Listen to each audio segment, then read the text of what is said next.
Coming up, we've got a lot to recap from a weekend of college football. We'll talk high school football, talk a little Braves as well as a local guy going to be on the roster for today's game. We'll do all that coming up on Southern Sports Now.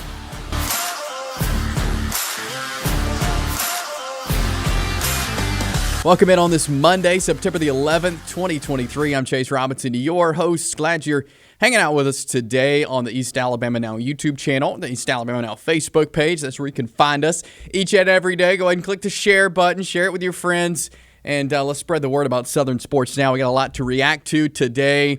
As a lot of good happened, a lot of not good happened if you cheer for teams in the States. So we'll break it all down coming up as we move through this Monday. But we always like to talk about when local folks here do good things. And this is really cool. Jackson Stevens, former Oxford Yellow Jacket, has been with the Braves organization. Last year we saw him called up for an extended period of time. And it came out this morning. Stevens has been called up to the Atlanta Braves as they have optioned Mike Soroka. He has been transferred to the 60-day DL, and Alan Winez has been optioned, which brings Stevens up to the 40-man roster. Doubleheader tonight. They're saying that he's there to provide some depth there in Game 1. They may option him back down after Game 1 before Game 2, but he will be a part of the roster there for the Braves tonight in Game 1. So that's exciting. Again, we love when our local folks do big things, and gotta love that Jackson Stevens called up to compete there in that Braves-Phillies Game 1 happening today. So Jackson Stevens getting some love from the Braves. Love to see that. Big weekend of college football, big weekend of high school football. Again, we saw some really good high school football Friday night, some really good wins for some of our local teams, some really tough games from some of our local teams, and we're going to continue to get you ready for a new week of high school football as we get ready for week 3 of the season, which is exciting. And, man, it's moving by quickly here across the state of Alabama, but some really fun weekend, college football as well, and we're going to dive into all of it coming up. Tough day for Jacksonville State, though, on Saturday. They fall to Coastal Carolina 30-16. Alabama falls to Texas 34-24. Auburn does go out on the West Coast. You had to stay up late to watch it, but Auburn did get the win 14-10 over Cal. And so really a fun, exciting weekend across the country of college football. And lots of good other games involving teams out of the state. But we're going to focus on those today. We're going to break down all 3 of those, come up a little bit later on. But coming up next, we're going to deep dive into Jacksonville State as Thomas Ashworth with the Anniston Star will join us. He was there in Conway, South Carolina on the Till Field there at Coastal Carolina as the Gamecocks took on the Chanticleers. We'll talk about it next as we roll on here on Southern Sports Now. Here at Ted's, we are excited to now be offering custom-made cabinets. With that in mind, we're changing our name to Ted's Floors and Beyond. The Beyond is going to encompass everything that we offer in addition to all of your flooring needs. We've partnered with Welber Cabinet Company, who makes the highest quality cabinets in the industry. So when you're ready for a complete kitchen or bathroom remodel, shop Ted's. Since 1993, WM Grocery has been a major part of our local community. WM offers the very best in fresh produce and an outstanding meat department. WM also has many local products not found anywhere else and fresh sushi every day. If you need an event catered, come see Mrs. K at any WM store. Curbside pickup is also available for your online grocery orders. Be sure to download the WM app for all the deals of the week and shopper rewards. Go check them out today at any of their locations. We take pride in our community and appreciate your business. For metal buildings in Alabama and the Southeast, Waldrop Manufacturing is your one-stop source. A Waldrop metal building provides the coverage and protection your investments need. They specialize in carports, RV covers, portable buildings, and storage buildings. Stop paying rent for storage. With Waldrop's price per foot, you can actually save money by buying straight from the manufacturer.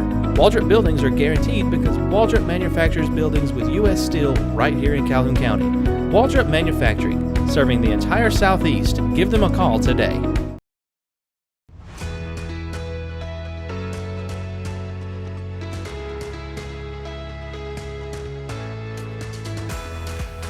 East Alabama Now Local News has been bringing you the best local news coverage for 6 months.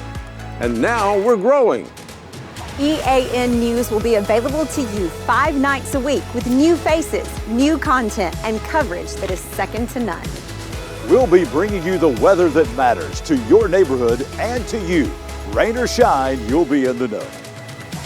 Sports always brings communities together, and EAN Sports will have coverage of all of our area events. East Alabama Now, local news, new faces, same great coverage. Starting 5 days a week, May 1st. EAN Local News, your news on your schedule. Welcome back in here on Southern Sports Now, as we've had a lot to react to here on the show today, and we're going to talk a little Jacksonville State football now. The Gamecocks going up to Coastal Carolina on Saturday. Gamecocks fall, first loss of the season, and we're going to talk some Gamecock football now. Thomas Ashworth with the Anniston Star joining us. Thomas, I know you were up in South Carolina. How are you today? I'm doing good. I'm still recovering a little bit from the trip, but we're making it. So, I went back and watched the game from Saturday, and I mean, you look at the first half, I thought, well, Jacksonville State was in this. Offense looked good, at times. What happened? What was kind of the fall in the second half, and maybe what you saw during that game that led to what it was in 30-16 with Coastal Carolina winning? I mean, Rich Rod and the players really said it best. I think this, when you go back, this will be the one that got away from them, really. They should have won this game. Settling for 3 field goals when you could have scored 3 points or 6 or 7 points per red zone attempt. This was also the first time that they didn't score a rushing touchdown in the red zone all season. Penalties really got the best of them. I think that they had 4 penalties, and then they couldn't convert on third down either. There's just a lot of miscues, a lot of, as Rich Rod said, weird coaching decisions at some point. But, I think this will be the one that got away from when you look back. So what was it with the offense that you think went wrong? I know you mentioned no rushing touchdowns. They had to settle for some field goals. What was the difference Saturday offensively than what we've seen against UTEP and East Tennessee State? Well, one of the, positive things about the offense that was really immediately recognizable was that both quarterbacks were willing to take deep shots. We saw Quentin Lane and Perry Carter specifically get some good catches from Zion Webb. They logged there was a 30-yard catch that made it the longest catch, and then 35, and then a 42-yard catch. So they were kind of experimenting a little bit with the quarterbacks taking deep shots, but it was just a lot of inconsistencies on third down, especially in the passing game. There were just some moments where Zion Webb just totally missed the call. There was a time when Sean Brown, his communication wasn't there with Zion on third down, and just completely hit him in the back pretty much. But it was just a lot of miscommunications. Whether that's preparation, I wouldn't think so. But there was just a lot of also just there were some times when there were disconcerting signals called on the defense, and that was just kind of a result of the way Coastal Carolina's defense was able to really confuse Jacksonville State's offense at some point. So there was just a lot of confusion going on and a lot of just questionable things on third down were really the Achilles heel. When you look at the Gamecocks on defense, it's been a defense who's been working really hard this season, who's forced 7 takeaways in the first 2 games of the season. What did you see from the Gamecock defense Saturday? One of the big things was limiting Grayson McCall. The guy is he'll probably be an NFL draft pick sooner rather than later, and he really he had a couple of throws that were impressive, but really it was just check downs and short passes, nothing really too spectacular. So limiting him was a plus, and there was a point when, before a big rushing touchdown, I think it was 75 yards from Coastal Carolina, there was a point when Jacksonville State held Coastal Carolina's running attack to 40 yards on 33 carries, which is really impressive. Yeah. whenever you're considering the amount of weapons they have for Coastal Carolina. But still, I mean, there were some encouraging things. It was just really just letting the big plays go. There were a 75-yard touchdown, and then that last touchdown that they got, I don't remember how long it was, but it was long enough. But really just limiting those big plays, and I think the Jacksonville State's defense really did a pretty solid job considering circumstances. It was just those penalties that really got the best of them. Yeah, for sure. And I know for Jacksonville State, they have this week off, and I'm sure that the coaching staff is glad to now have a couple of weeks before you play again, especially in a game like that, and a tough physical game and a loss. So I know this off week probably comes at a good time for Rich Rod and company. I mean, from what it looked like on social media, they were working like the night after whenever they got back. So, I mean, Rich Rod's definitely going to kill him in one way or another. But still, I mean, there was just a lot of really easy things that can be fixed, and a lot of things that they shouldn't have done, especially the penalties. I mean, if they nail the penalties down, I think that was a winnable game. And really, I think this game was more encouraging than discouraging, just because of the flashes that we were able to see. And, you bring up a good point there. I mean, you look at this move for Jacksonville State from FCS to FBS. We knew the schedule was going to be tougher with the move, and you're going to be playing teams who have been there, like Coastal Carolina. They've been in the FBS. They've kind of made their mark there, if you will. So for you to say that it was encouraging, I think that can encourage Gamecock fans, can it not? That you can compete in these games. We saw in the first half, Jacksonville State for sure was competing in that game. That the Gamecocks can be in these games with these FBS teams. I mean, yeah, they were, I guess, 15 yards away probably from having a lead at the half, which is, like you said, encouraging. And I mean, you were here about 2 years ago. I don't think that it would have been a completely different game 2 years ago, completely different 1 year ago. And really just to see this amount of growth is very encouraging. And I mean, having a top 50 head coach at the absolute minimum is also a good thing for Jacksonville State. As we saw, there were times when just Rich Rod, it just seemed like there was just a different confidence going into the last quarter of the game. I mean, Rich Rod was calling timeouts with like 3 minutes left in the game. It's just different. I think really, like you said, I mean, I think this is really encouraging, especially when you see the kind of lower level games that are moving forward. I mean, I think this next game's a winnable game. I think that Sam Houston's a winnable game after this, and I don't see a reason why they wouldn't be able to finish with a winning record. Yeah, I certainly agree with that, and I know, Thomas, for folks who may not have watched the game or maybe they just listened to it or kept up with it, Coastal Carolina had the teal field, and I know watching it was weird, and I know being there and watching the game, I'm sure it had to be weird playing on a teal field. Yeah, it was. It gave me a little bit of a headache. I had to take some Advil at some point. This is not the first time they're playing. I mean, they played at Central Arkansas, which is like purple and gray, and then Eastern Washington is red, like bright red. And then next year, I guess they're going to Eastern Michigan, so they'll have a gray field, which is the fourth field that they'll play on that's a different color in just like 10 years. So, I mean, it was very weird, but I guess it could be weirder, but still, I mean, it gave me a headache. Yeah, for sure. And I know you were in South Carolina, but you were also covering a little high school football on Friday night. I know you were at the Anniston-Munford game. Good win for the Anniston Bulldogs. What impressed you about Anniston Friday night?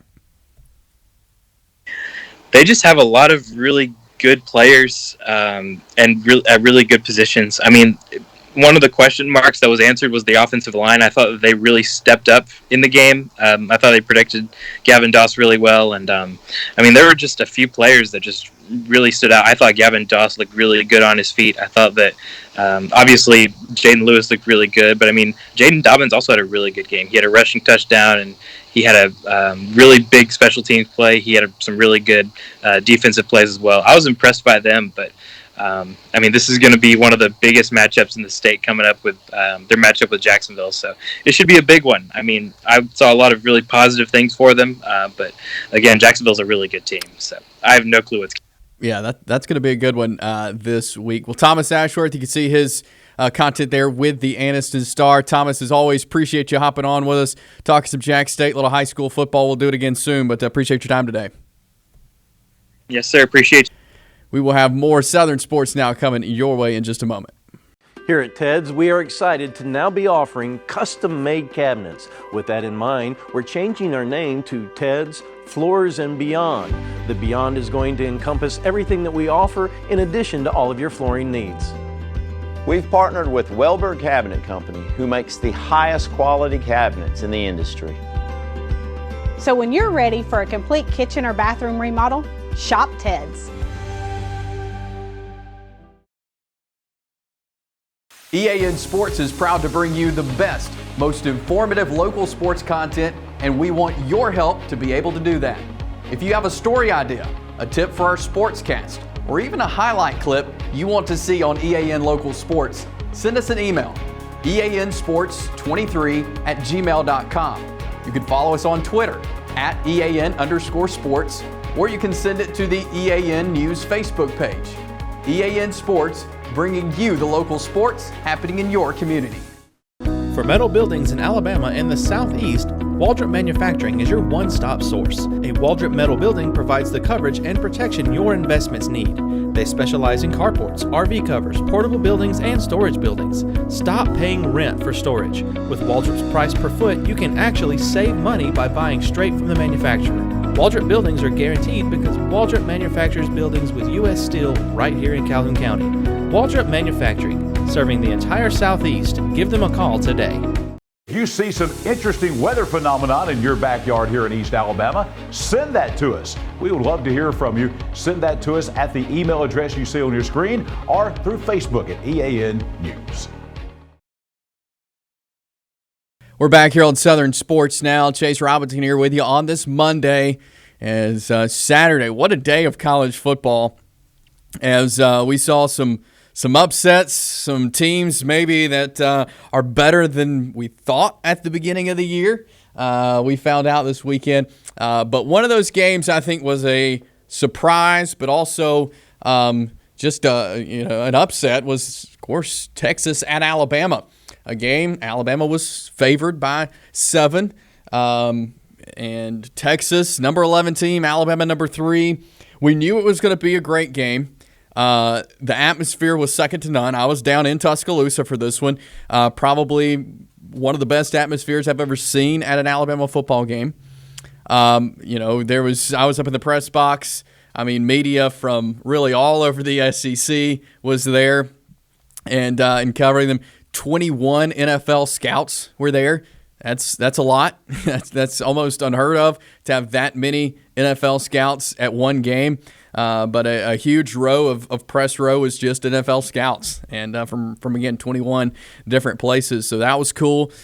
Just a great crowd, great atmosphere, and they really saw a great game, especially the last quarter and a half. I mean, what we saw in the end of the third, end of the fourth quarter was crazy. The plays, the calls, just some things that you may have never seen before happened in this game. But I think what you have to go back to in this loss for Alabama, and we'll talk about it from the Alabama perspective because we're here in Alabama, but I think the way you have to look at it is it was undisciplined, one, gave up some big plays, which you were not used to seeing Alabama give up those types of big plays, let these receivers get that deep into the secondary. Quinn Ewers had all the time in the world. And overall, I thought the defense played all right. There was just moments where they let the big play go. And, the A.D. Mitchell, the receiver, was able to get around the secondary, and Kool-Aid McKinstry and Caleb Downs and those guys. Again, Quinn Ewers had all the time in the world, and credit the offensive line of Texas for allowing that to happen. But Alabama's defense really could not get around the edges at all. No sacks for the defense for the Crimson Tide. But I think kind of what it comes down to is there was 2 touchdowns that were called back because of offensive penalties. One holding and one lineman downfield resulted in 2 touchdowns being called back for Alabama. So I think a lot of the talk has been on, well, Jalen Milroe can't do this or that. And he did. I think he would say as well he didn't probably have his best game. but the moments that he did look really good on those touchdowns were called back because of just undisciplined holding and linemen downfield. And it was obvious. It was not the referees didn't make that up. I mean, they were obvious calls. And again, Milroe had a lot of time to scramble. He reversed field. So therefore, the lineman had to hold him off a little extra longer and was holding. And on the other one was downfield. And so I think we saw some uncharacteristic things from Alabama. You think back to a year ago when they played Texas, 15 penalties. Bryce Young was able to lead the team down the field, kick a field goal, and win it on the road in Texas.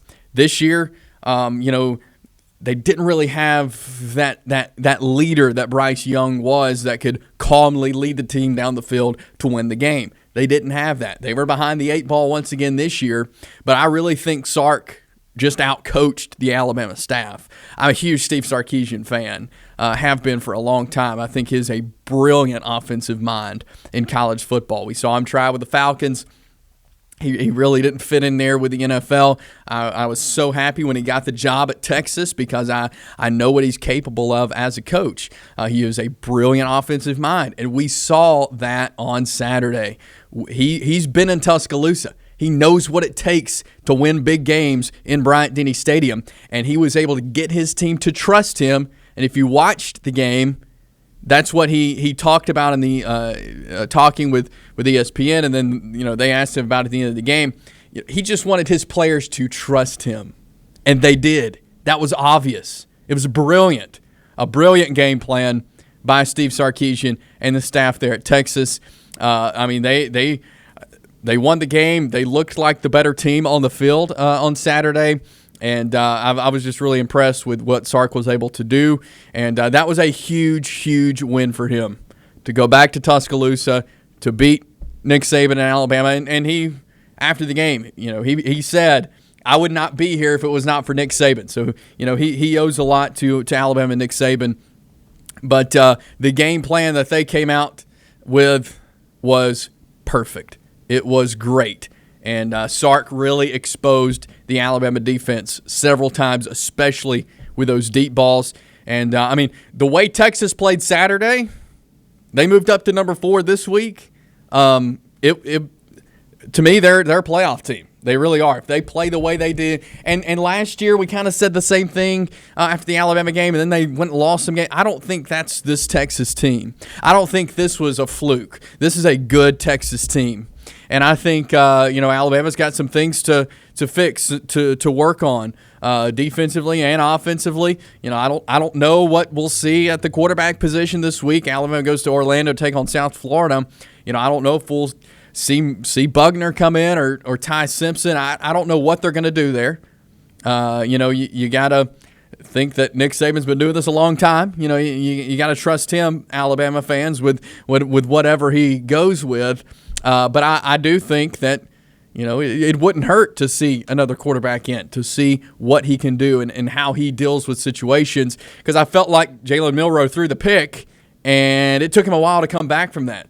You got to have a quarterback that when they mess up, when they throw a pick, when things don't go their way, they're able to come back from that. They're able to forget about that. And I thought Bryce Young was really good at that, of kind of letting go of what just happened and looking forward. Well, you got to have a guy that can do that now. And I don't know if that's Jalen Milroe at the moment, if he can get past some of those tough moments. But Alabama falls to the Longhorns, 34-24. Alabama falls to number 11 this week in the AP poll.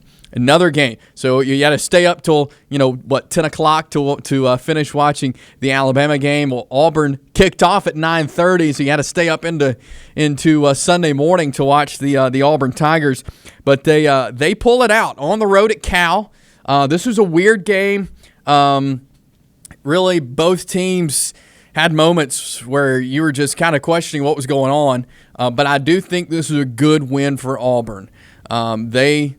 They had their moments. And again, I've been saying since the beginning of the really fall camp that this Auburn team may take a few weeks to get together. A lot of new guys on this field and adjusting to Hugh Freeze and his play calling.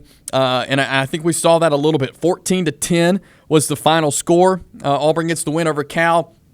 And then again, there was moments Cal driving down the field towards the end of the game, and Auburn able to defensively kind of seal the deal, gets a pick and everything. So I think that was a big win for Auburn as far as getting some confidence on the road. You're playing at 9:30. You're not used to playing at that time. It was a long day, I'm sure, for the team leading up to a 9:30 kick. So there was a lot of adversity, you could say, in this game, and Auburn still able to pull it out and win it. I thought it was a great team win for Auburn. And again, I think there's a lot they can learn from this. Again, you saw Peyton Thorne, Robbie Ashford working together at times, and the coaching staff really implementing kind of two quarterbacks. And I think that's something we'll see all season long. And we said it from the beginning, Peyton Thorne may have gotten the starting role, but he is not the only quarterback on this team. Robbie Ashford has improved a ton under Hugh Freeze, and so I think we'll continue to see both of them. It's hard to tell what the season could look like for Auburn because they did have some really good moments on Saturday, and then they had some head scratchers on Saturday. There's no doubt about that. With some, really, kind of lapses in judgment, if you will, and confused at times, and so really it was a tough game for Auburn, and not just being out on the West Coast, but Cal brought some challenges to this team I don't think they were expecting. So it was an interesting game, but 14-10, very low scoring game there in California, as Auburn gets the win over the Cal Bears. But really interesting game there for the Auburn Tigers, but a win nonetheless. And the Auburn Tigers are 2-0 under head coach Hugh Freeze. So big weekend of college football, and it was fun to watch it all over the weekend. You think some other SEC games, Miami getting a win over Texas A&M, I thought was huge for the Hurricanes. That's tough for Texas A&M. That is not a game you would think that they would and should lose, and I think that could be an issue for Jimbo and the Aggies moving forward, as really a good win for Miami, kind of another confidence booster for them for this season. But are we seeing Texas A&M fall? We definitely may be under Jimbo Fisher. But a great weekend of college football nonetheless. We'll jump to a break, talk a little more high school football on the other side as we continue here on Southern Sports Now. Here at Ted's, we are excited to now be offering custom-made cabinets. With that in mind, we're changing our name to Ted's Floors and Beyond. The Beyond is going to encompass everything that we offer in addition to all of your flooring needs. We've partnered with Welber Cabinet Company, who makes the highest quality cabinets in the industry. So when you're ready for a complete kitchen or bathroom remodel, shop Ted's. Since 1993, WM Grocery has been a major part of our local community. WM offers the very best in fresh produce and an outstanding meat department. WM also has many local products not found anywhere else and fresh sushi every day. If you need an event catered, come see Mrs. K at any WM store. Curbside pickup is also available for your online grocery orders. Be sure to download the WM app for all the deals of the week and shopper rewards. Go check them out today at any of their locations. We take pride in our community and appreciate your business. Hi, I'm Dr. Brodney Sneed from both CARES and Direct Primary Care. Direct Primary Care is an exciting new model of medical care growing on both the East and West Coast. It's been recommended by Forbes and the American Academy of Family Physicians and others for individuals or small businesses with or without health insurance. The pure simplicity of a membership model streamlines the burden of medical care.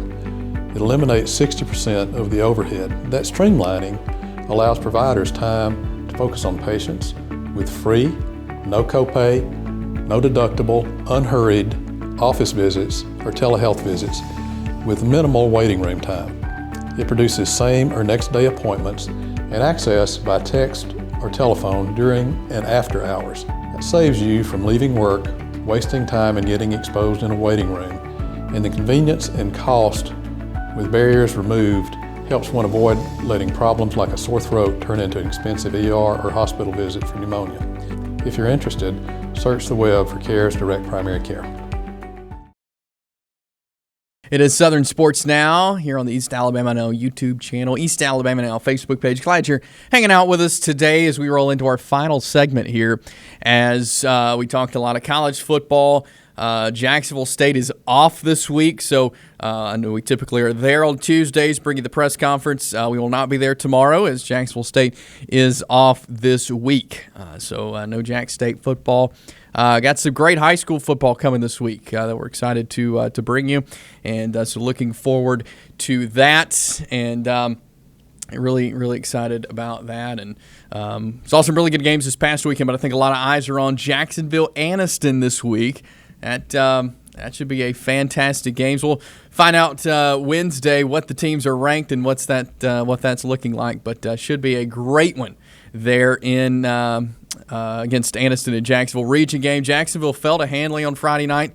Anniston able to get the win over Munford, and talented players on both sides, and I'm sure it will be packed there at that game as Anniston plays Jacksonville. I believe that is at Golden Eagle Stadium there in Jacksonville, so should be a good home field advantage for the Golden Eagles, especially coming off a loss to Handley with region play beginning this week.